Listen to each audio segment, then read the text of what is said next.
प्यारे बच्चों आदाब। उम्मीद है आप सब ठीक होंगे। तो चलिए बेटा हम अपने टॉपिक को आगे बढ़ाते हैं। कल हमने जो ये लैंग्वेज वर्क का पहला पार्ट किया था फ्रेजल वर्ब्स, मुझे उम्मीद है आपको समझ आई होगी, लेकिन इसकी एक छोटी सी डेफिनेशन जो हमने नहीं लिखी थी, तो पहले हम इसकी वो डेफिनेशन लिख लेते हैं जो हमने कल ये पेज जिस पे ये लैंग्वेज वर्क का पहला पार्ट किया था, इसी के नीचे हम इसकी डेफिनेशन लिखेंगे। मैंने आपको कल ही कहा कि जो फ्रेजल वर्ब है उसका क्या मतलब है, फ्रेज़ का क्या मतलब है। फ्रेज़ का मतलब है वर्ड्स विद इनकम्प्लीट मीनिंग, ठीक है। और जब वर्ब लगाते हैं उसके साथ, वर्ब मीन्स एनी एक्शन, यानी जिस फ्रेज़ में कोई वर्ब हो, यानी जिस फ्रेज़ में एक वर्ब ज़रूर हो, उसमें उसको हम कहते हैं फ्रेजल वर्ब। और उस वर्ब के साथ फिर या तो प्रीपोजिशन हो सकता है या फिर एडवर्ब हो सकता है, जो मैंने आपको कल समझाया था। तो हम यहाँ पे लिख लेते हैं फ्रेजल वर्ब की डेफिनेशन। ए फ्रेजल वर्ब, ये बुक पे है आपकी, लिखवाती हूँ आपको ताकि आपको प्रॉब्लम ना हो जाए ढूंढने में। A phrasal verb consists of a verb followed by a preposition or an adverb। एक फ्रेजल वर्ब कौन सा वर्ब होता है जिसमें एक वर्ब हो और उसके साथ या तो प्रीपोजिशन होगा या फिर एडवर्ब होगा, जो हमने कल ये किए। यहाँ पे इन्होंने कहा कि इनकी मीनिंग लिखनी है, कट डाउन की, कम आउट की, कैरी आउट की, गिव अप की, हमने इनकी मीनिंग लिख ली। तो आज हम इसकी सेकंड पार्ट को ले लेते हैं। सेकंड पार्ट हमारा मैंने आपको कल समझाया था, कल आपको मैंने ये पूरा एक्सप्लेन किया था, फिर भी कर लेती हूँ। जब हम दो नाउन्स को, कभी कभी दो नाउन्स भी हो सकते हैं या एक नाउन या एक एडजेक्टिव भी हो सकता है, जॉइन करते हैं तो वहाँ पे जो वर्ड बनता है उस वर्ड को हम कहते हैं कंपाउंड नाउन, ठीक है। जैसे यहाँ पे इन्होंने grand father, grand plus father is equal to grand father, ये कंपाउंड नाउन बन गया है। ये ग्रैंड जो है ये इसको हम नाउन में भी यूज़ कर सकते हैं, वो एडजेक्टिव में भी यूज़ कर सकते हैं, ठीक है। एक वर्ड को हम डिफरेंट पार्ट्स ऑफ स्पीच में यूज़ कर सकते हैं। अब ये डिपेंड करता है कि हमारे पास जो वर्ड है वो हमें, यहाँ पे ऐसे कोई प्रॉब्लम नहीं है, क्योंकि यहाँ पे हमें जस्ट इनको ज्वाइन करना है। जब हम आगे जाके अगली क्लास में पढ़ेंगे वहाँ पे हमें ये देखना है कि ये वर्ब है कि एडजेक्टिव है, ठीक है। तो चलिए यहाँ पे हम सिंपली इनको ज्वाइन कर लेते हैं। जैसे यहाँ वॉकिंग का मतलब होता है चल रहा, और स्टिक का मतलब होता है छड़ी, लेकिन जब हम वॉकिंग स्टिक लिखते हैं तो क्या बन जाता है, वहाँ क्या बन जाता है, वो बन जाता है वो छड़ी जिसको पकड़कर कोई भी सपोर्ट लेकर चलता है। कंपाउंड नाउन, इसकी हेडिंग लिख लेते हैं।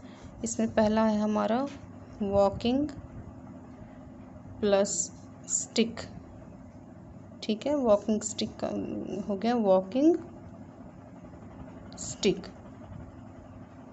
सपोर्ट के लिए जो छड़ी लेते हैं हम चलने के लिए। फीचर प्लस फिल्म, कल मैंने आपको बताया, और इनको जब मिलाते हैं हम तो क्या बन जाता है यहाँ पे फ्यूचर फिल्म, ऐसी फिल्म जो यूजुअली आपको टीवी पर दिखती हैं, जिसमें कास्टिंग वगैरह होते हैं, जो पूरी तरह से उन्होंने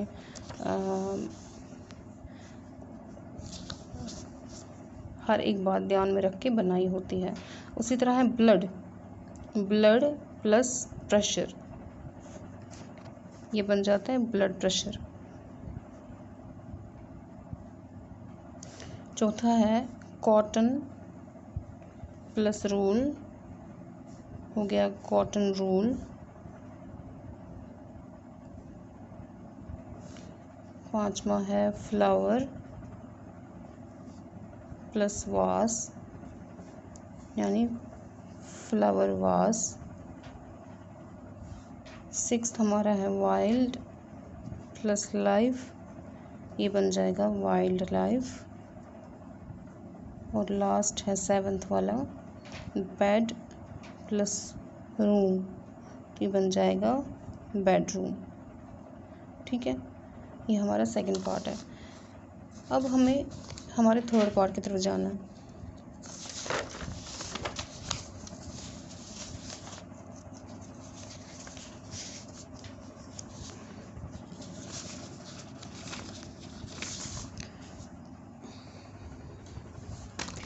चलिए थर्ड क्वेश्चन पढ़ते हैं। Arrange the following words as they would appear in a dictionary. सबसे पहले हमने इन वर्ड्स को डिक्शनरी के हिसाब से अरेंज करना है। उसके बाद also indicate syllable division by putting a dot in between each syllable where necessary. ठीक है, उसके बाद हमने जहाँ पे सिलेबल जो है इनके अलग अलग हो जाते हैं वहाँ पे हमने डॉट लगाना है। अब पहले आपको ये पता होना चाहिए कि सिलेबल क्या है, लेकिन उससे पहले हम इसके थर्ड पार्ट को इसको हम अरेंज करेंगे किसके हिसाब से, अल्फ़ाबेटिकली, है ना, अल्फ़ाबेटिकली करेंगे। तो जैसे यहाँ पे हमारे पास पहले ए वाले कौन कौन से हैं, एक ए वाला ये है,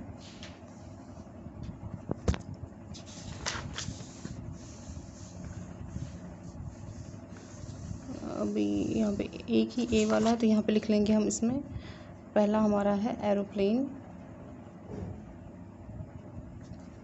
ठीक है, दूसरा है हमारा बी देखिए बी है कोई यहाँ पे,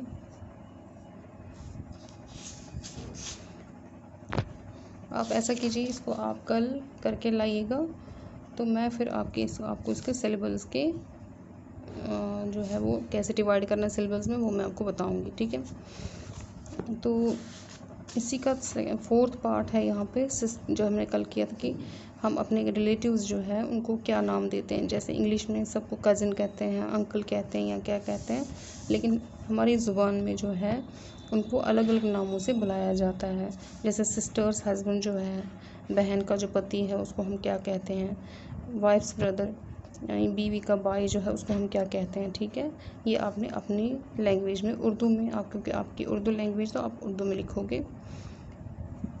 ये मैंने आपको कल समझाया। जैसे सिस्टर्स हस्बैंड जो होता है वो क्या होता है, वो जीजा होता है। वाइफ्स ब्रदर क्या होता है, बीवी का भाई, उसको हम साला कहते हैं।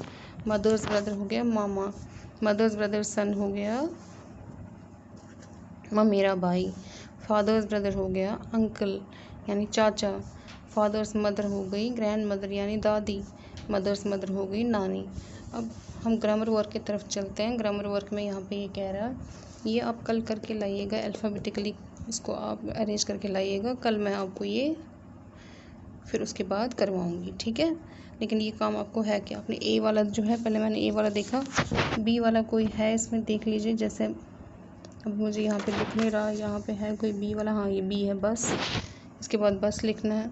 फिर सी वाले में देखिए, मैं आपको थोड़ा समझा देती हूँ। बी वाला हमारे पास बी एक ये है और कौन सा है बी, बस एक ही बी है तो हम यहाँ पे लिखेंगे BUS बस। ठीक है, अब सी वाले कितने हैं हमारे पास, सी वाला हमारे पास कौन कौन सा है, एक, ठीक है, 2, 3, 4, 5, 6, 7। ठीक है, अब यहाँ पे आपने क्या करना है, क्योंकि सी वाले सारे हैं, अब सी के आगे जो है पहला अल्फ़ाबेट आएगा ए, यानी यहाँ ए है, यहाँ ए नहीं है, ए और कहीं पे होगा तो फिर आगे भी हमने देखना है। जैसे यहाँ पे आर है, यहाँ पे ए है, देखिए ए वाले 2 हैं। ठीक है, अब इस ए के आगे क्या है, एस है ना, इस ए के आगे क्या है, एम है। एम पहले आता है कि एस पहले आता है, MNOPQRS। ठीक है, यानी पहले एम आता है, यानी यहाँ पे पहले मुझे कैमरा लिखना है, उसके बाद मुझे कैसेट लिखनी है। समझ आ रही है?